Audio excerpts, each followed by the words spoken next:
Hi everyone. So today we're going to work on adding fractions that require regrouping. So what that means is once I add up the fraction parts, well, it's going to end up being larger than the number in the denominator. Let's take a look what I mean. Ready?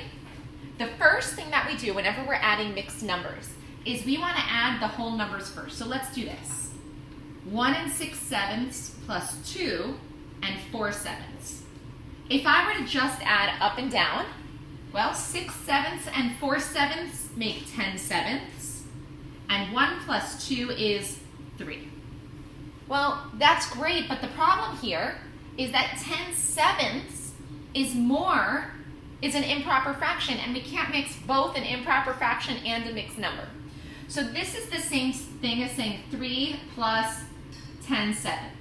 Now, if you watched my other video about converting improper fractions into mixed numbers, you would know how to do this. So let's ignore the 3 right now and turn this 10/7 into an improper fraction.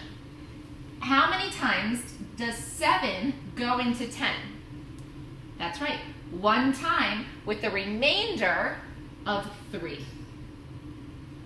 So now I have 3 plus 1 3/7, which gives me, what's 3 plus 1? 4 3/7. So now I know 1 6/7 plus 2 4/7 is 4 3/7. I know that was hard, and we did a lot of work there. So let's try another one all together. Let's erase. Okay. 2 9/11 plus 3 3/11. This is the same thing. If you notice, I already have common denominators. I have mixed numbers here. So let's add them up. Let's line them up first. 2 9/11 plus 3 3/11. 9/11 and 3/11 give me 12/11. And 2 plus 3 is 5. Now, we always want to double check to make sure that we don't have an improper fraction mixed with our mixed number. And we do in this case because 12 is more than 11.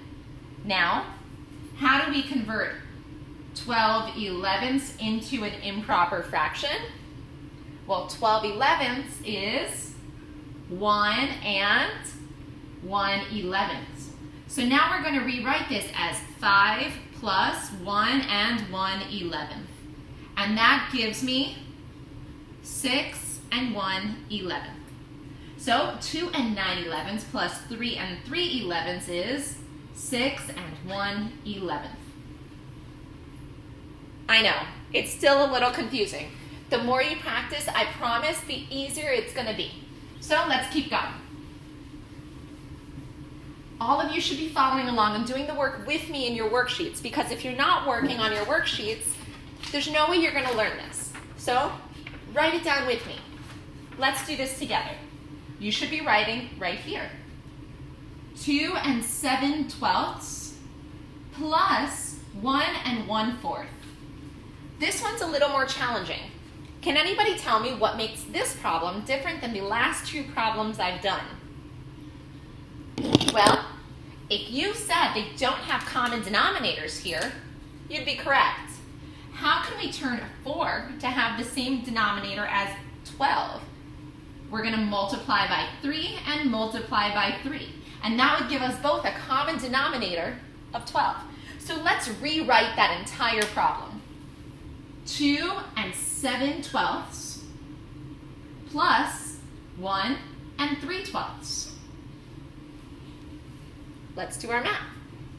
7/12 and 3/12 give me 10/12, and 2 plus 1 is 3. Now, do I have an improper fraction with my mixed number? No. So technically, I could leave my answer like this. But for extra credit, can one of you tell me how I can rewrite this to be an even better answer? If you said reduce, you'd be right. Congratulations, you've just earned some extra credit. So we divide both terms by 2, and that would give me 3 and 5/6. So again, if you had written 3 and 10/12, you did a great job. Pat yourself on the back. But if you wrote 3 and 5/6 at the end, I'm super impressed. Let's keep going. Now, let's try another tricky one. 4 and 3/4. And we're going to add 3 and 2/3. So in this case, not only do they not have a common denominator, I can't multiply 3 to make 4, and I can't multiply 4 to make 3. But what number can I multiply them by, and what would be my least common denominator? So let's take a look. Between 4 and 3, well, 4 times 1 is 4, and 3 does not go into 4. 4 times 2 is 8, and 3 does not evenly go into 8. 4 times 3 is 12, and we know that 3 goes into 12 because 4 times 3 is 12. So we know that this goes 3, 6, 9, 12, and 12 is my least common denominator. So to make these have a denominator of 12, this I'm going to have to multiply by 3, and whatever I do to the denominator, I need to do to the numerator. Same thing with the bottom. If I'm doing the bottom fraction, I want to make that 12 as well. So we're going to multiply by 4 and multiply by 4. And that would give me, if I were to rewrite this,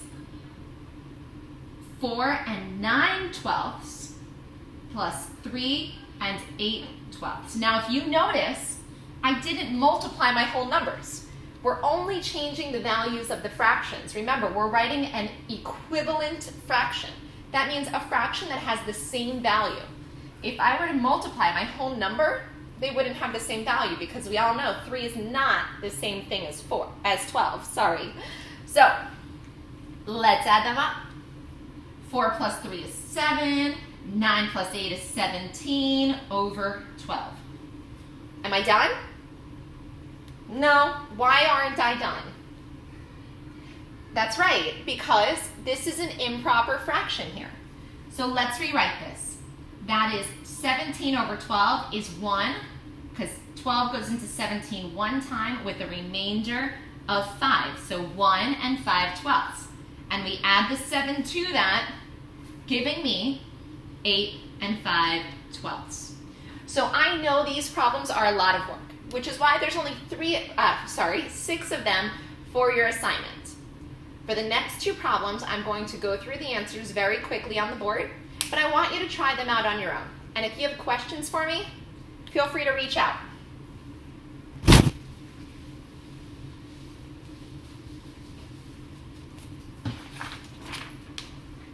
Number 5, 2 and 7/8 plus 1/2. You should notice that my least common denominator is 8, so I'm going to rewrite this as 2 and 7/8 times 4 times 4 plus 4/8. Now, I have no whole number here, so I'm 2 plus 0 is 2, 7 plus 4 is 11 over 8. And because that is an improper fraction mixed with my mixed number, I'm going to rewrite that as 2 plus 1 and 3/8, which gives me 3 and 3/8. I hope that wasn't too fast for you, but I'm hoping you're also trying these on your own before you watch my video. And for the last problem, number 6, we have 3 and 7/10 plus 2 and 2/3. This one's challenging because my least common denominator is a pretty big number, and it is 30. So let's multiply this by 3, and this by 3, and this by 10, and this by 10. I think I'm going so fast I'm giving myself a headache. Which gives me 3 and 21/30 plus 2 and 20/30. Which when we add them up, we have 21 plus 20 is 41/30. And 3 plus 2 is 5. And now I have to write my improper fraction as a mixed number, so it is 5 plus 1 and 11/30, giving me 6 and 11/30. And that is it for your worksheet for today. So if you're confused, feel free to reach out. I'll be checking my emails. Also, do your independent work on your own. I have a feeling it's going to all click and come together. I'll see you next time. Bye.